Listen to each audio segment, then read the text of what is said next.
नमस्कार, स्वागत है आपका मनी 9 पर। मैं हूं आपके साथ अंकित राज सिंह और आज की इस वीडियो में हम बात करेंगे रुपए की गिरावट के बारे में। क्योंकि देखिए रुपए में जो गिरावट का दौर है वो लगातार जारी है। रुपया अब 87 रुपीज़ के भी नीचे खिसक चुका है, लेकिन अब आरबीआई ने इसे सपोर्ट करने का कहीं ना कहीं मन बना लिया है।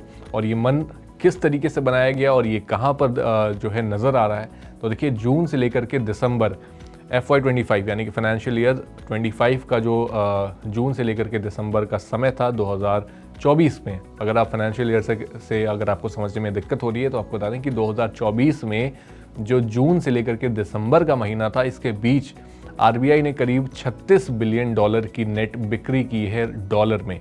ये कदम रुपया जो है उसके वैल्यू को कहीं ना कहीं स्टेबल बनाए रखने के लिए उठाया गया है। साथ ही आपको बता दें कि अक्टूबर 2024 में 9.28 बिलियन डॉलर्स की नेट बिक्री जो है वो कहीं ना कहीं यहाँ पर दर्ज की गई आरबीआई की तरफ से।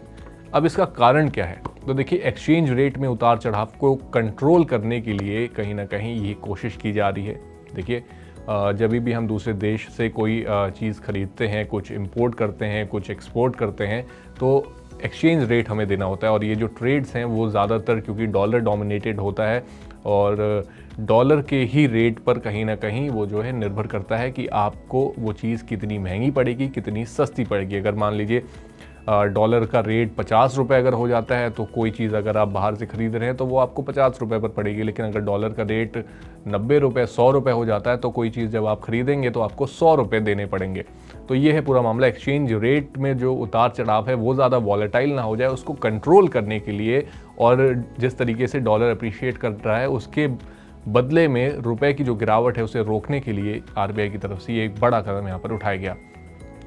और क्या कुछ प्रयास किए जा रहे हैं, तो देखिए अक्टूबर 2024 में रुपया जो है वो 85.2075 के रिकॉर्ड लो पर जो है पहुंचता हुआ यहाँ पर नजर आया।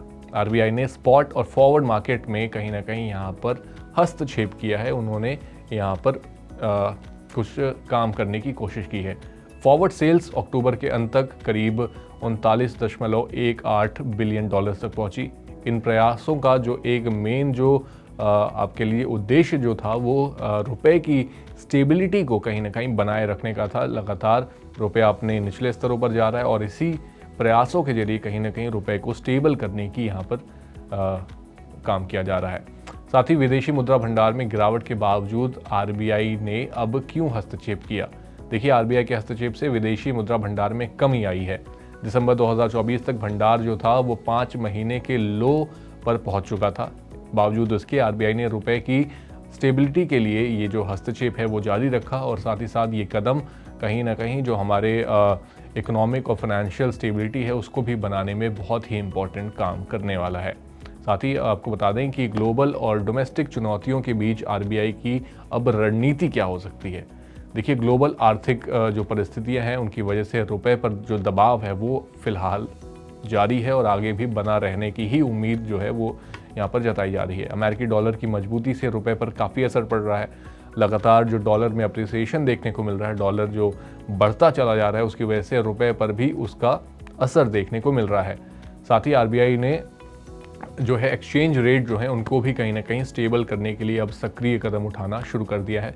और इन्हीं प्रयासों से इन सारी जिस तरीके से आरबीआई हस्तक्षेप कर रहा है, इन्हीं वजहों से कहीं ना कहीं जो रुपया है उसको स्टेबल करने की कोशिश अब की जा रही है। और आने वाले समय में हमें यही कुछ देखने को मिलेगा कि क्या आखिर आरबीआई डॉलर बेच करके क्या रुपए को बचा सकती है और क्या 90 का जो ये आंकड़ा है, जो 90 रुपीज़ का जो आंकड़ा है $1 के मुकाबले, क्या वो टच होता हुआ हमें दिखेगा या नहीं।